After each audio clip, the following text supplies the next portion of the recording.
Morning, North Coast, and welcome to the Daily Dose.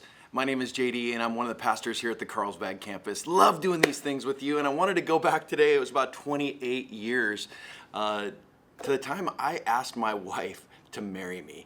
It was a crazy day. I thought, this is such an important day. I'm going to take her to the most beautiful place I could think of, and that was Lake Tahoe. In fact, it was on the mountain in Lake Tahoe that we did a hike together, and about halfway up the mountain, we found this beautiful place. There were beautiful trees and a meadow looking out on it, wildflowers blooming. And for those of you who know me, you'll know this is a little out of character because I whipped out a little journal. This was before the moleskin was cool, and read her some poetry that I had written. That was pretty romantic. And then I reached into my pocket to get the ring that I had specifically designed and created for her. And I gave her these gifts and got down on my knee and said, "Linda, would you marry me?" And she said yes. It was the most amazing day.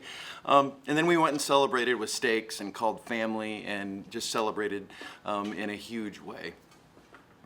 I contrast that with some things I learned this past year about how engagement went down in first century Israel. First century Israel, I would have taken my dad to Linda's house and met her dad, and we would have come bearing major gifts because she's really valuable. I would have had to pay a high price for her. And at some point in that visit, my dad would have handed me a cup of wine, and I would have offered it to Linda, and I would have said, "This wine represents a promise that I'm giving my life to you. Will you marry me? I love you."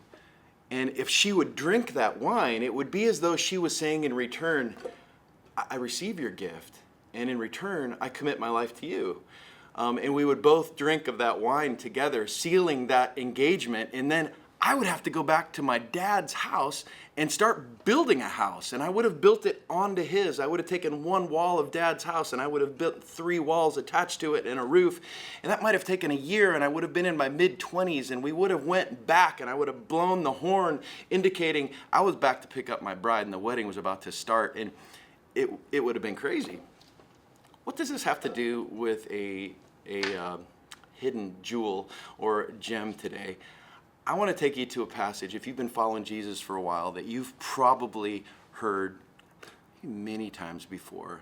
Have you sat at a church service wherever you're at today and remember the Communion Sunday or a Saturday night where the pastor got up maybe with a tray of bread and some wine or some juice, and would have read some very traditional words from 1 Corinthians, where Paul is giving some instructions that actually Jesus had given about how we do worship and how we administer the Lord's Supper at church. So let me read these to you. This will be out of 1 Corinthians 11.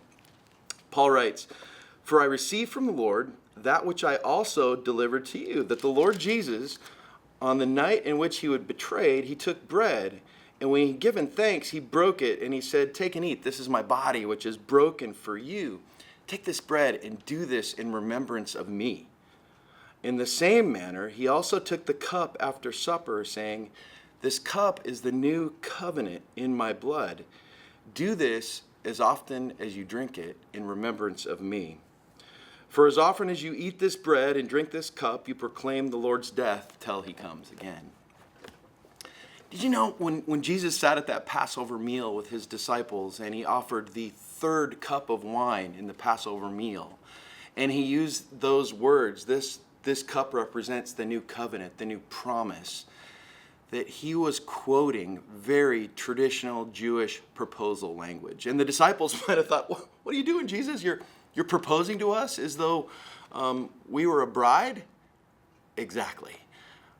It brought new significance to communion as you think about Jesus, the Son of God, offering us, the chosen bride, a cup, saying, "I offer you my life.